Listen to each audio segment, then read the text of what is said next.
Alright, if there's any Cleveland sports fans in here or any NBA fans at all, I think that The Shot by Michael Jordan is one of the most popular. It was one in 1989. He sent the Cleveland Cavaliers home and they went on to the NBA Finals.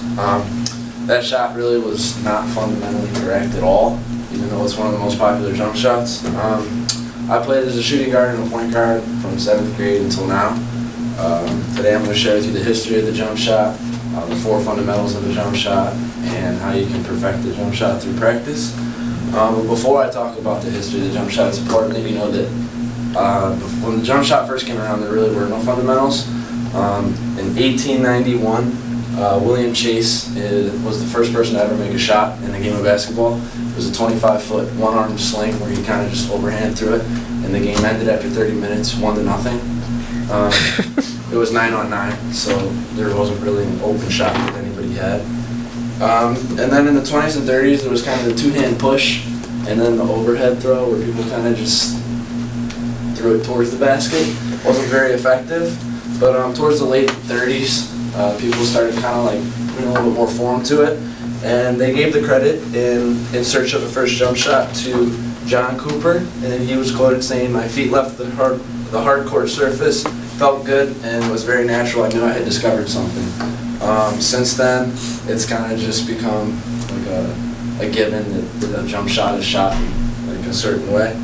And besides that, the only other shot since then was in the 1970s by Rick Barry, who shot free throws like the granny shot, and he was very effective at that. But until now, a jump shot is known as beef, which is how a lot of people learn it at a young age, and each letter stands for a certain thing. The first thing is B for balance.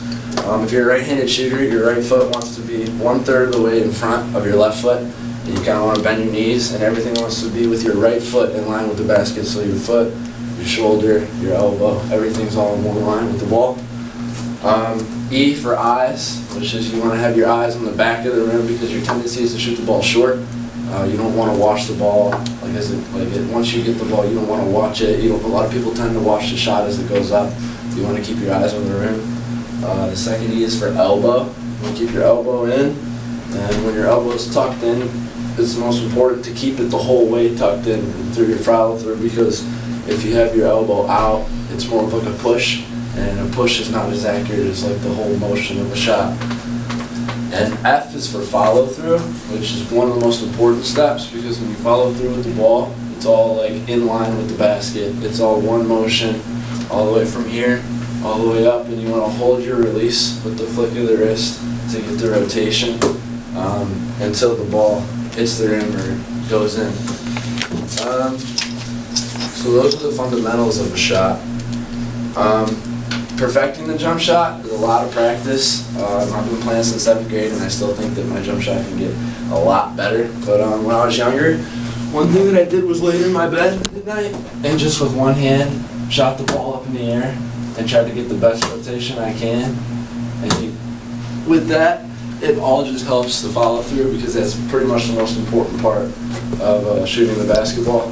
Another thing is like when you're shooting in practice, there's a lot of different, like off the dribble, there's stationary shots, there's the fadeaway shot, all these different things. So like everything you do is game speed. So I mean, when you go up, it's all just one motion. And shooting a basketball and perfecting a shot is like a step-by-step process. You don't really see results over time or overnight. You see them over time. So you have to be persistent with it. When shooting a basketball, remember the word beef, because that will pretty much keep everything in line, and it'll keep you in path to get the best results.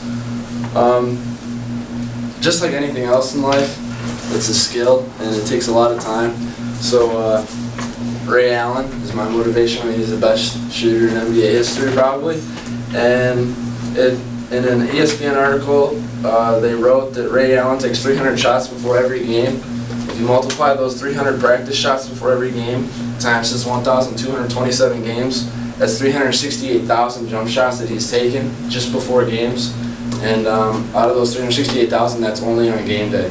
So if you take out his preseason workouts, his off-season workouts, and practices during the season, he's shot probably over a million shots at least. So it's something that a lot of practice and perfect.